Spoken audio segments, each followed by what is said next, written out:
Are you a business owner looking for real advice and input? You're in the right place. From concept to launch to growth, funding, and beyond. Welcome to Startup Hustle with your hosts. One once sold a business for $150 million. The other, the author of $1 Million Bedroom. Here are your hosts of Startup Hustle, Matt DeCoursey and Matt Watson. 1, 2, 3, 4, 3, 2, 1. 'Cause no one can do it like we do it, like we do it, like we do it.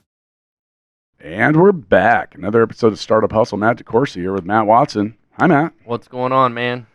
You know, I got this big list of stuff, and I got to buy it for my business. And you know, I keep looking around. I'm like, I got one thing of paper. I got a whole bunch of other stuff. I'm realizing, man, I'm kind of expensive. You are high maintenance, that's for damn sure. I know, Yeah. I know. And the thing is I keep thinking as a startup, if I could only harness the power of buying things. Yeah, as I a need large like group. green M&Ms. I don't know if that's gonna be in the range of possibility, but have you ever heard of what a GPO is? Nope. Yeah, well, it's once again thrilled and impressed with the timeliness of our guest appearances. Now, before I introduce today's guest, I probably should say and mention that today's episode of Startup Hustle is brought to you by Fullscale.io. We can help you build a development team quickly and affordably. Make sure you check us out on the Startup Hustle YouTube channel and on Instagram at Startup Hustle Podcast. Now, that said, I mentioned we have a timely guest in regards to my purchasing needs. With us today, we've got Anthony Clervi, who is the CEO and co-founder of Una. Is this true, Anthony? This is true. Glad to be here. Accurate. So, you know I love it when you're interactive. So go to una.com, UNA.com, or maybe check out Instagram, Una. Okay, I'm just _GPO. most impressed you have a 3-letter domain name. Right? Yeah. Come on. Yeah. How many millions did you pay for that? Not millions, but it was an investment. Was it hard to get? It was. And it's amazing. It was like we were talking about Black and Beach the other day, and they're BV.com. I'm Right. like, wow, you were there at the beginning of the internet. But it goes a little bit. We just try to keep things simple, so the brand. Well, domain the starts size it. matters when it comes Right. to domain names. Like, Yeah. It's just, the It's smaller easy the to better. remember. It's actually a Latin word, means together. So it does it? Come on. Huh, interesting. Or one. Yeah. Well, is that the female tense of uno?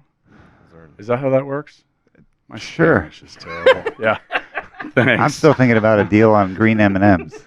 So. Yeah, well, I want to work that out, and as I mentioned, I've got all these buying needs for my startup, but I'm a startup, so I don't have a lot of buying power, and I feel Right. like that's something that Una and visiting Una.com might get me in line with. So, why don't you give everyone a quick overview on what you guys do and Right. what a GPO is? A GPO. So how do we make GPOs sexy and fun? That's kind of what we're trying to do at Una.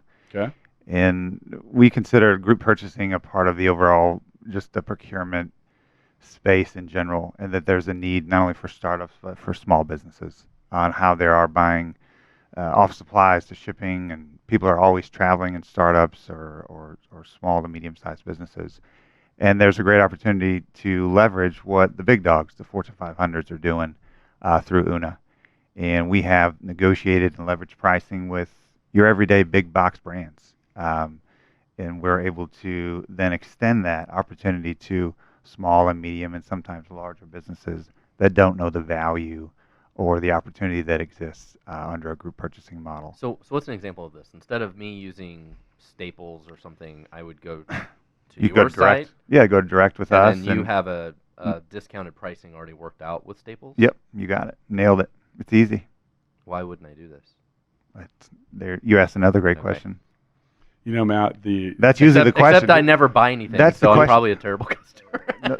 I don't buy very much. That's really but- the question, though. but I is do but that's Screaming not true. M&Ms. Your business does. what's the trick? A little bit. What's Yeah. the catch? Not a lot. That's when you know you're in a good conversation. So Well, hang on, Anthony. What's the catch? what's the catch? There you go. Well, it's free to be a member too. So then it keeps so it's free, and you have negotiated how do you guys make money, and there's lots of different ways that GPOs are servicing the marketplace. Some do charge a membership fee. Others are traditional, work through suppliers. We're more traditional. We work with the supplier, and that's all built in to bring the value to the end user. But what is unique is we look at 2 customer bases. So it's the end user, actually the business buying the product and services, but then our actual suppliers too, which I won't focus as much on today. But it is important in that model to think of it as a true kind of triangle relationship, or as we like to say, the focus on together. Is it only office supplies, No. or what all is on the Everything platform? from office supplies It's to outsourced procurement. outsourced procurement. So everything. We know a few Can I things buy a about seahorse? outsourcing. A seahorse. So that would be a unique item, a sourcing item that we could maybe look into. But think of more everyday operational expense items that might hit a business What? outside of a seahorse or green M&Ms. By the way, yeah, freaking rock star demand. That's good. So For those of you not listening, go back quite a few episodes when we first got listed on Apple's top charts, and Nice. Watson immediately went rock star. He got a tour bus, somehow had a seahorse in there, And green M&Ms. and demanded nothing but green M&Ms. Yeah. So, noted. by the way, you can buy those on Amazon. Like someone actually sits I'm sure. somewhere and sorts them out. So the demand of 4 pounds of just blue M&Ms as a rock star is no longer that rock star. You're gonna have to be a little more original. Does that than that. extend to Starburst and Skittles? Yeah, you can literally buy all of like the color. Yeah. By the I way, want blue sweet tarts only. my 3-year-old son has not learned yet that no one likes orange Starburst. So yeah, I haven't met anybody. Yeah. So people use this for group purchasing for office stuff, but what all types of things? So the categories range, right? So we could help a company in buying vehicles. We have a fleet program. Okay. We can help a company on, maybe they have 100 travelers. Again, that's going to be a larger business. Do they have any kind of platform that allows them to control their hotel spend Okay. or rental car? Or we even have a rideshare program unique Wow. with Lyft, Lyft for Business, unique program that's through us. That's actually been really impactful as of recent.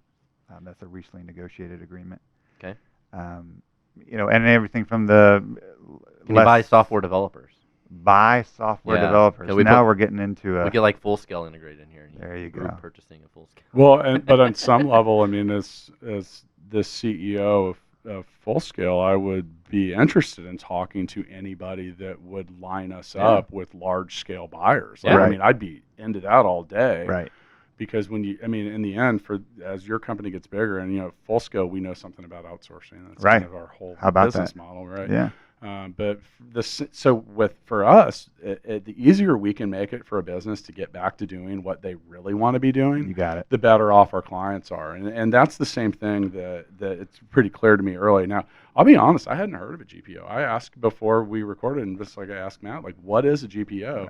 There's a lot of these kind of things. That, we had Erica from Lever One in here, Sure. and these are Like different. the PEO. Yeah, Erica's PEOs, great. and Yeah. she is, but these things are really good and should be looked at by startups of all stages. And now remember, we define what's a startup, because is Uber still a startup now? Yeah. How do you define a startup here? WeWork is definitely not a startup anymore.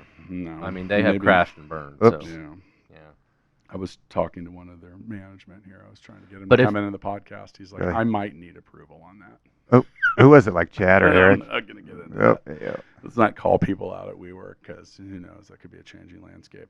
But in that regard, a changing landscape is something that an organization like yours will keep up with. So as a startup, you get these. I often refer to the needs of a startup as comparing to like a Swiss Army knife or a sword. And a sword is like, if you're a huge company, you might have to just you have a procurement department.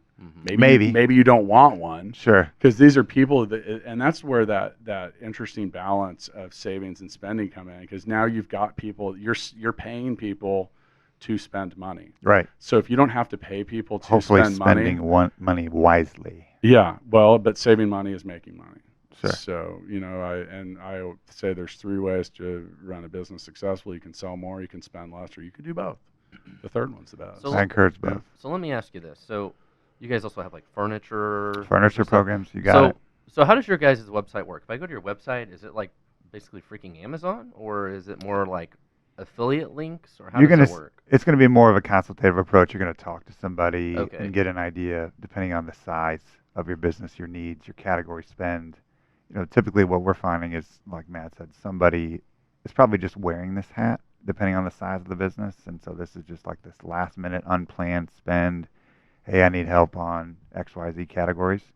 And we will facilitate and set up all those arrangements with the suppliers. So, but is this like, so our administrative assistant needs to buy $5 worth of envelopes? Does she go to your website to use it for that, or is it what are the use cases? You sound like a great lead right now. Yeah, $5 worth of envelopes. So ideally, there would be some kind of approach beyond just $5 worth of envelopes.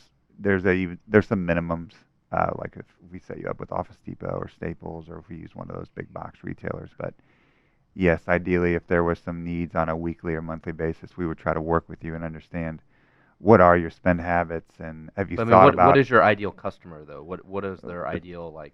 Ideally, we're looking for customers that are spending, thousands, if not tens of thousands of dollars on a weekly or monthly basis. Still buying envelopes, but buying a lot more of them. Right. And looking at other categories too, right? It'll blow your mind on size of businesses that maybe you're doing a lot of spend through small parcel. We have one of the most competitive small parcel agreements in the country. So, and you don't need a lot of employees depending on if you're doing e-commerce or, it varies for a lot of different businesses. So is what you do more consultative than transactional? Yes, Is I it would more say like I need to buy 100 the chairs transactional will be I don't with know. a smaller company that's saying, hey, I've got a few categories. I'm doing, XYZ and spend, and I'd just like to get on your program, and I don't want to go through the whole negotiation hassle, or I don't have a procurement team, but I know there's a need. I found out about you or the value of GPOs. Or then there might be a much more, which I would say that's a little bit more transactional, or there might be a much more larger procurement advisory conversation, which we do like to facilitate for larger companies. Well, the main benefit's the power of the pool, right? Power of the Just pool. like, that whole thing. And We just, have billions in buying volume, right? Right. And we have contractually negotiated agreements ready to go. Yeah. So tell us about how long have you guys been doing this? How big of a company? Really up and rolling since 2012. Okay. Still less than 8 figures, but I'd say tracking really well. We're servicing a little bit. I'll say this from a history standpoint, why you guys don't know about GPOs. It all started in the healthcare space. The hospitals figured this out. Hey, let's get together and leverage. And what we've done is taken that model and extended it into the business community. Well, that makes sense for somebody who they need to buy a lot of test tubes or MRI Band-Aids machines or and gloves and beds, a lot you of name supplies on. You got it. most businesses are like that. I mean, we're in the software business, which is we buy envelopes. Let's yeah, put it. Right. But at the same time, though, you look at some things like, do you guys negotiate deals for software licenses or anything like that? Are those also options? There are some options through some other suppliers that have that. So that's Sure. We've got to deal with a company called Connection, but that's not as big of play. Technology as a service has been an interesting option through some. Because that starts to add up, I mean, if you have, we have a couple hundred employees, Sure. and if we're, and we look at our budget a lot for Yeah. a lot of things now. Our employees are largely in the Philippines, but Right. if we provide free snacks. I was gonna say at Stackify, that's mostly all we buy is snacks and drinks. Sure. Yeah, but but with 180 people, we spend $10,000 a month on snacks. Right. Yeah. Full scale. And and that's like, It's real dollars. Yeah, then other things too, and I know that in the Philippines and here that's not always a direct comparison, but we've had to, it was a pain in the ass for us to source and negotiate and get things hooked up for things like equipment. Because we'll buy $50,000 worth of laptops in a month sometimes, and not all places just have that there. Right. And So those big purchases, that's an option too, where we can be a resource. Hey, it's free to be a member. If you have stuff coming along, down the pipe in your budget, whether it be this year or next year, and we do, a big purchase like that, 50, 100 grand on technology, that's a great opportunity for us. How scalable is this for me as a business?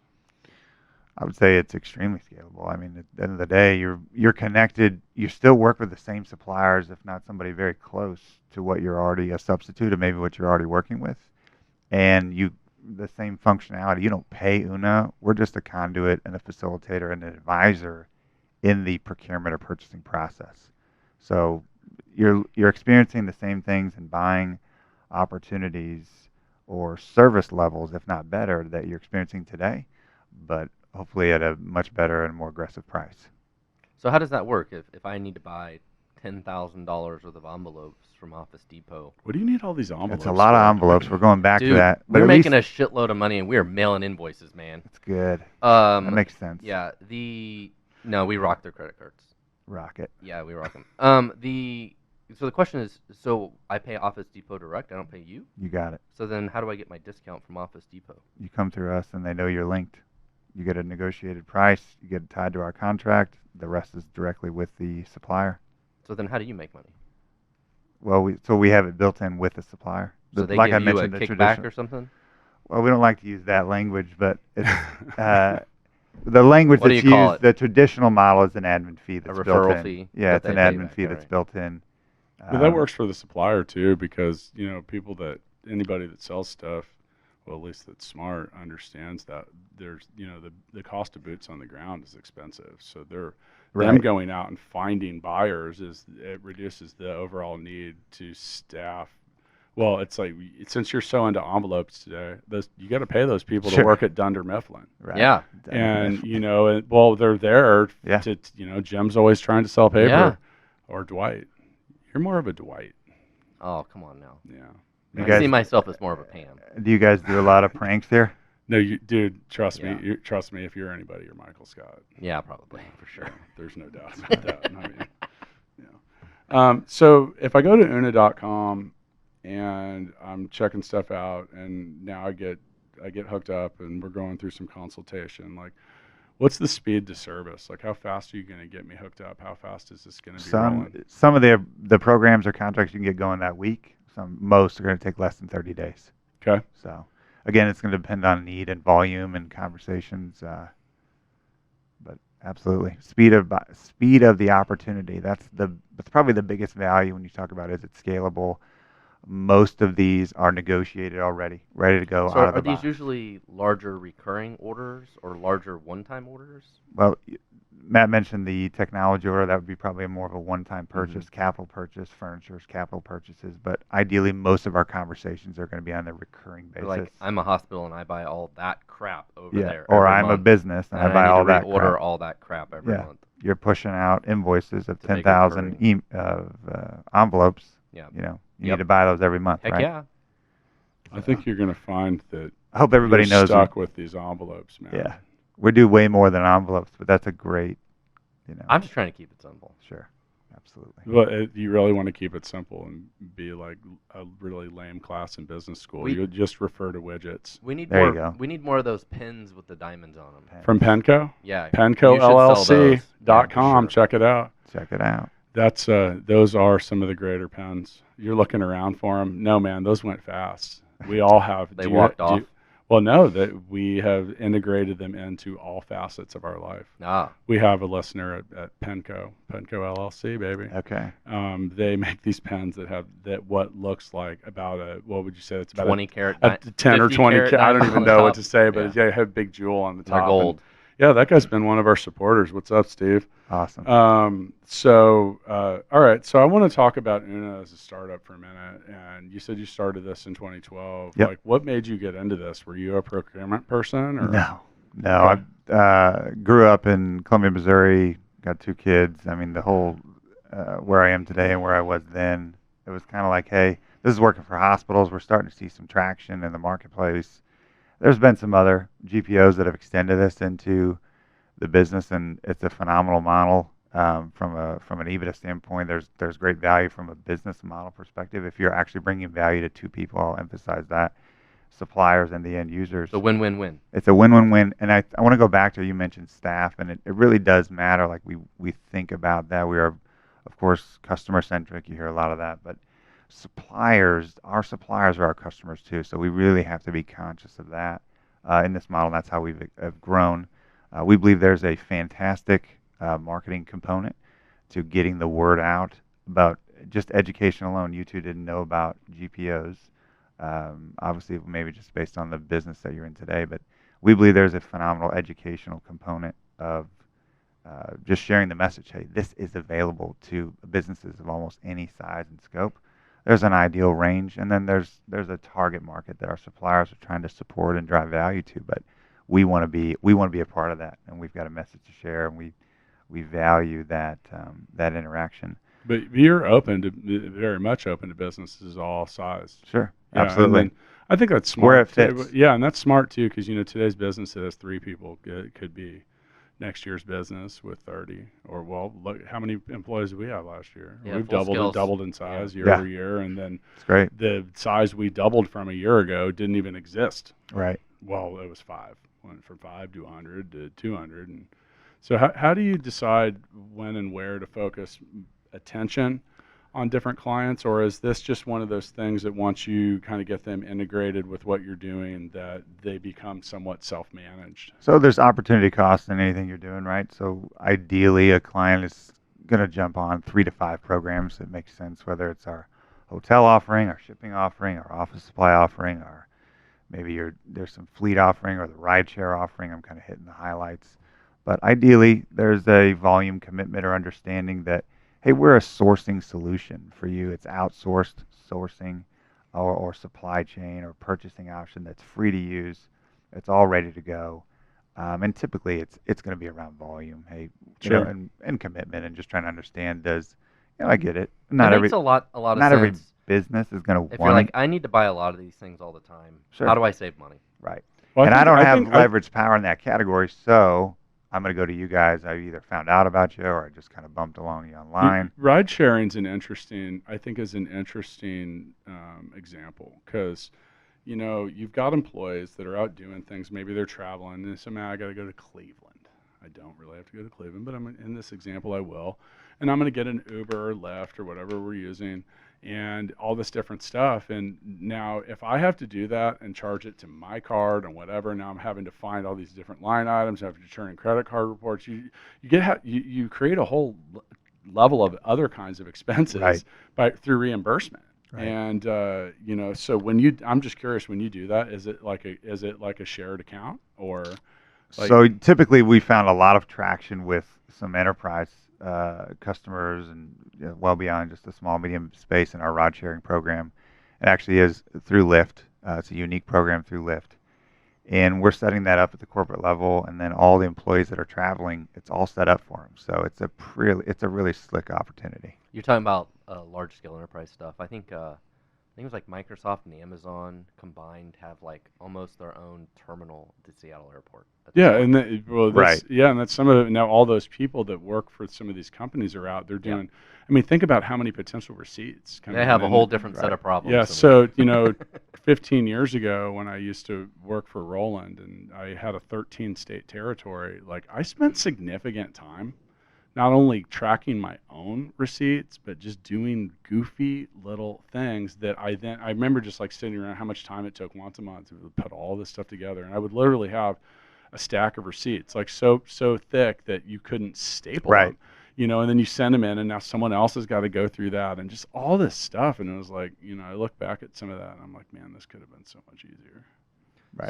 So for your business, talking about being a startup, how much does your business use technology to do what you do? Is there a big technology component to it? If you consider, so we use like Monday.com, we use Salesforce, some of the basic components. I mean, like if I'm your customer and I go to your website, am I logging? Is that like you have like?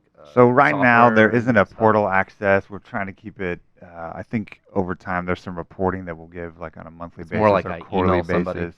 Yeah, so email or have a conversation. We've looked at different, some kind of bring it all together portal aspects. We don't have that set up today 'cause it's been really tricky, as you can imagine. You've got Building software is easy. hundreds of suppliers. Definitely, I know who to go to.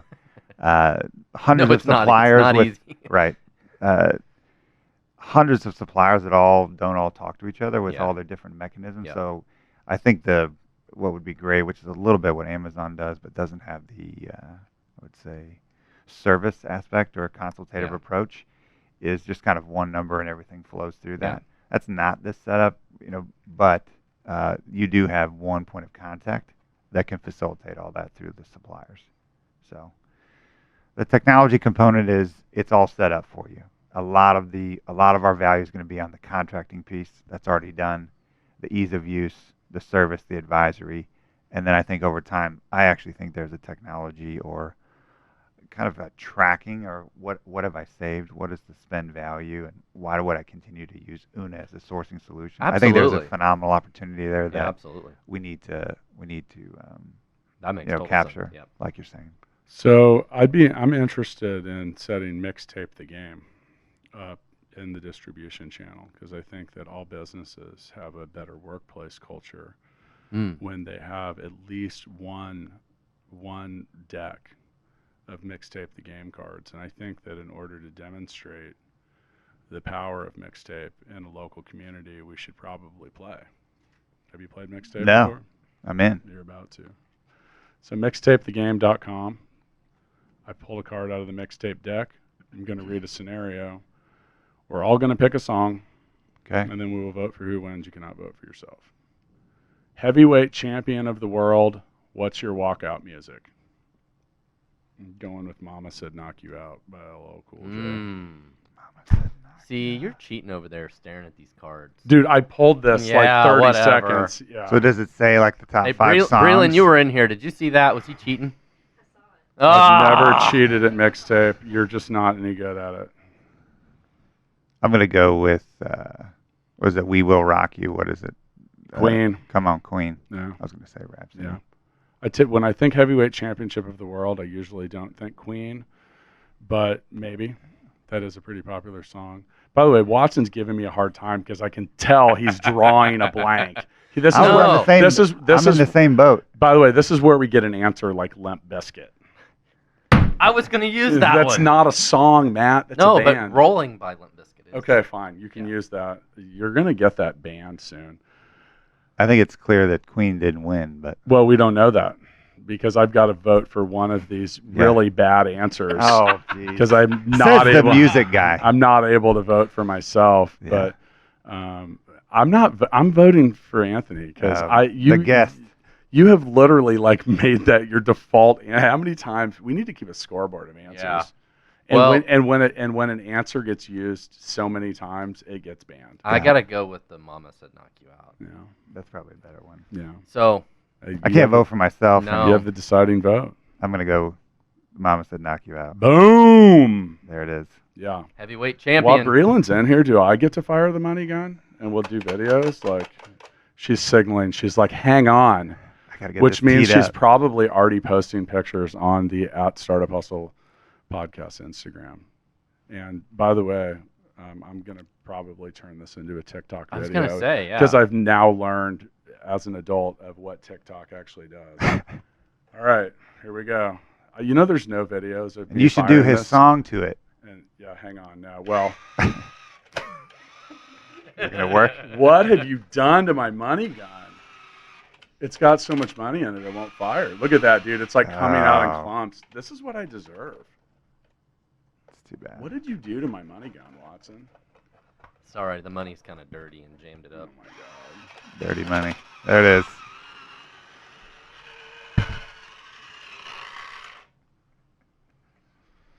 All right. What? There are only Perfect. ones? Yeah. There is a single 2 in there somewhere. Yeah. We gotta get them. You know There what? you We always talk about a business picks a problem worth solving. Can someone build me a reliable money gun? There you go. Because like if we had to take this thing into battle, we would have died a really long time ago. Am I right? Right. Yeah. Jams a lot. First world problem. I do. You know what? I was thinking about this the other day. So when Kevin Lockett, former chief, came in and he won the round of Mixtape, and we let him fire the money gun, about 4 bills of it came out, and he goes, "They're only ones," Oh. and then he just put it back down. He's like, I'm not. Did not discharge the rest of the bills, and that was a moment. What'd you where learn?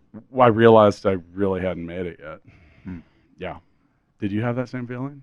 You know, next time I come back from Cebu, I'm going to come back But the thousands with enough thousands. Yes, There you that's go. what. Yep, there we go. Actually, And every time we make it go to rain. Cebu, last time I was in Cebu, they were like, "Did you bring the money gun with you?" And I was like, "Yeah, I don't think that taking anything shaped like a gun We on should do it- that. on It's any frowned upon.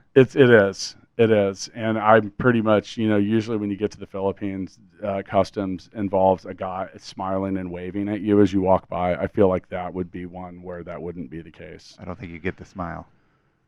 Maybe. So,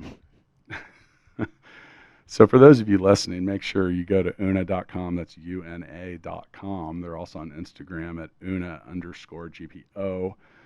Una is going to help you quickly and efficiently outsource your procurement, which I think is pretty cool.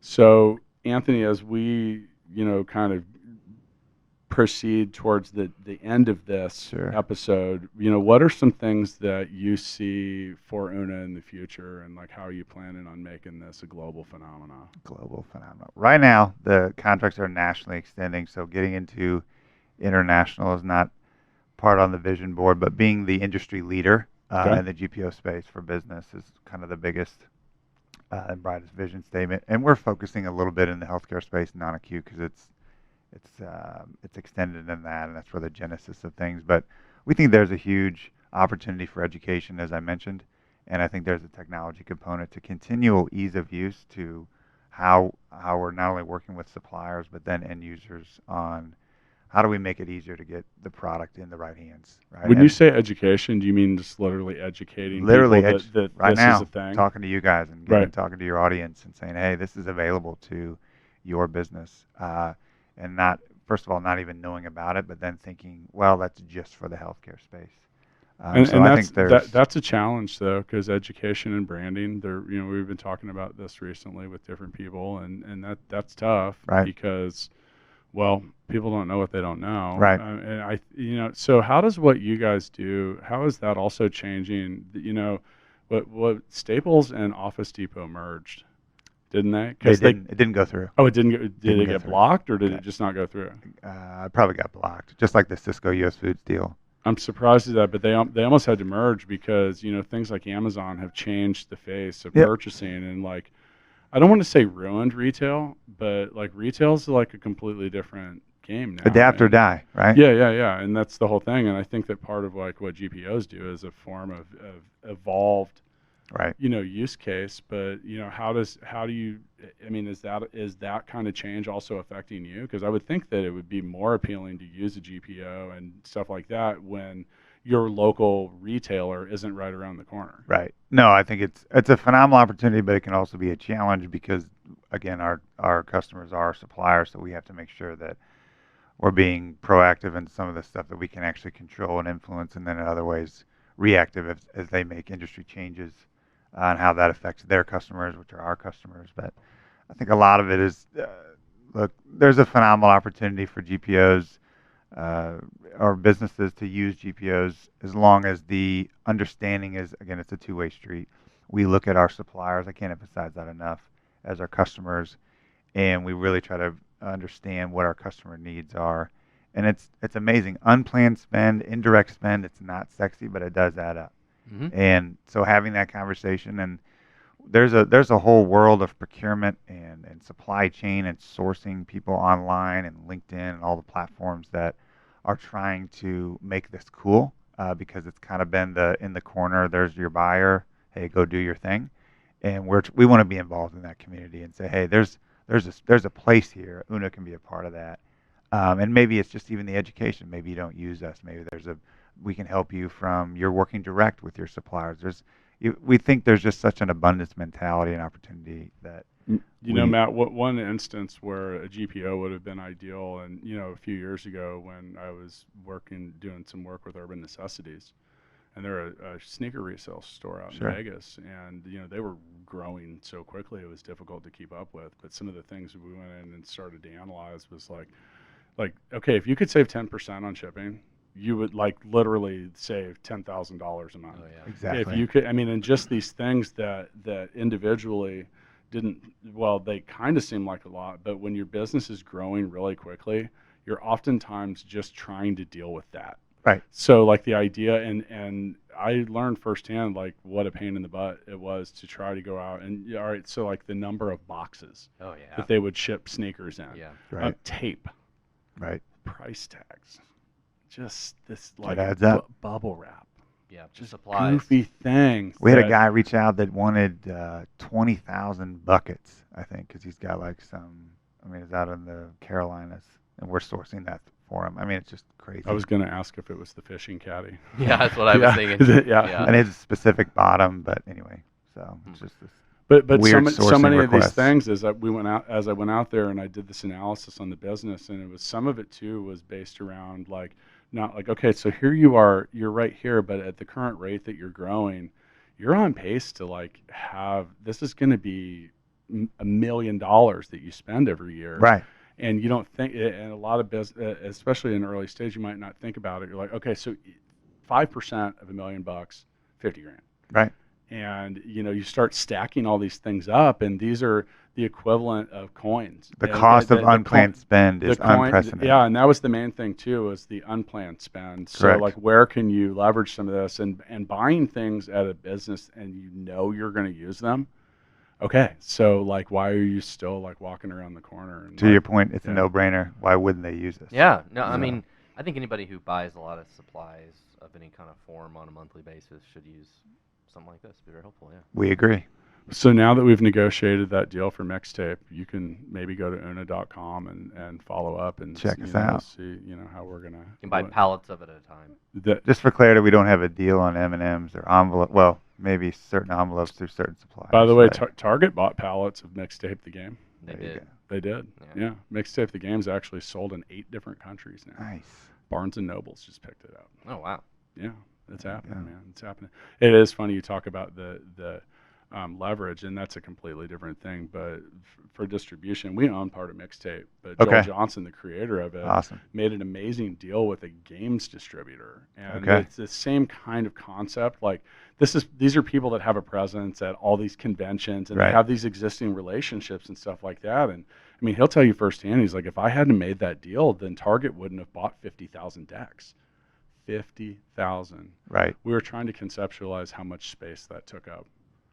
And Oh, that's a lot of. it was How a many lo- square decks of feet? Cards. it was a lot. It was a lot. Yeah. So, all right. So we like to end all of our episodes of Startup Hustle with what we call the Founders Freestyle, because of our conversational and sometimes ADD nature. People may use that to resolve something throughout from the episode, to give advice, to pitch their business, to do whatever. It is a freestyle. So Go. You get to go first. Freestyle. Yeah, you can say whatever you want, man. I mean, it can really. I mean, and don't overthink it. Yeah, I just want to say I think appreciate you guys having me on. Una.com, check us out. We're on social media as well. But I think there's a phenomenal opportunity for businesses. I want to emphasize just the education. We believe there's a great supplier community, and we want to. I'll just lift up this, and I don't know how many professionals that are in the supply chain or sourcing space. We see what you're doing. We know what you're doing is hard to do, and we want to be supportive where we can. And I think there's a real audience and community that's building that's even like a younger crowd that's more progressive and open-minded to what we're trying to do. So we lift up those guys. That's what I'll say. Saving And money. gals. Saving money is making money. Sound like Matt. Yeah. Yeah. So I mean, I love what you guys do, and I think for the right type of customers that do a lot Exactly. of purchasing, it makes a lot of sense. Stackify is more of a technology company. What is Stackify again? We do application performance management, so we Okay. help other software developers figure out why their code sucks and how to Got fix it. it, which everybody has that problem. And do you use a lot of envelopes, or is that? not really. Okay.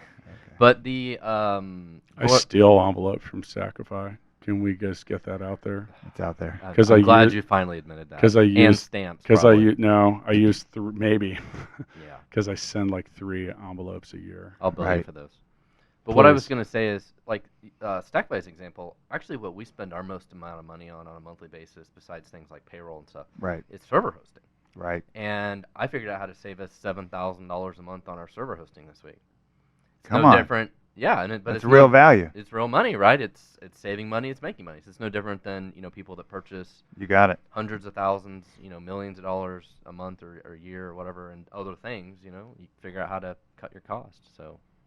Yeah. So I'm gonna in my book Balance Me, I address finance, and this is more so personal in the book, but this applies to business, and I think it can change your mentality about things. So we have moved to a subscription type culture, and Right. And the people that are selling stuff to you keep these numbers intentionally small. So I have this thing that it's the multiple of 12, and you need to look at anything that you're spending or potentially saving and multiply it times 12, because it gives you a much grander perspective of about what that's Right, worth. that's later. annual. So people look at things and they say, "Well, Matt, you said, and you said 7,000 a month. I have trained myself to immediately think 84 grand a year. Yeah. Right. Because now $7 grand a month is no small sum, but No. 84 grand, now I'm like, oh, wow. So what can you do with that I'm money? going to hire another salesperson. Yeah, well, there you go. Boom. Help Come the on, business grow. invest back yeah, in. Yeah, or in the book I mentioned, because a lot of people are they're maxed out. They're complaining they don't have enough money or doing this or that. And like, so where are you spending it? If you can reduce your spend and then repurpose that into paying debt or something like that, you're going to win on both fronts. So a lot of these issues and problems that we have personally also can apply to very much to businesses. Right. So I mean, $84,000 a month. Hey, hang on, let me do the math. Yeah, it's still $84,000 a month. It doesn't matter where it's coming from. Right. It's there. And you've done a lot of that recently. There's been Yeah. a lot of different analysis and things like that. And, we do the same thing at Full Scale. Like about once a quarter, I go through and I'm like, okay, where are these subscriptions or Right. whatever that, like, are we really using these? And sometimes I challenge people. I'm like, so you have a $200 a month subscription to this. Tell me about how you've used this Right. recently. Like, justify the value? cost. And there's a lot of different ways. And I think one thing that's important to remember is that even if you have a procurement department already, that companies like Una can just help you be. It's a complementary Yeah. relationship. They're We're not not trying to to- replace anybody. Correct. You got it. And anything that can make your life easier and save the company money, you've now also freed up your own resources internally to do things that might also be valuable. So Right. I'm gonna anyway. You nailed it. Now that I know I can go to una.com and get blue M&Ms and Mixtape the Game, I got to run, guys. Okay. All right. Thank you. See you next Thanks, time. guys.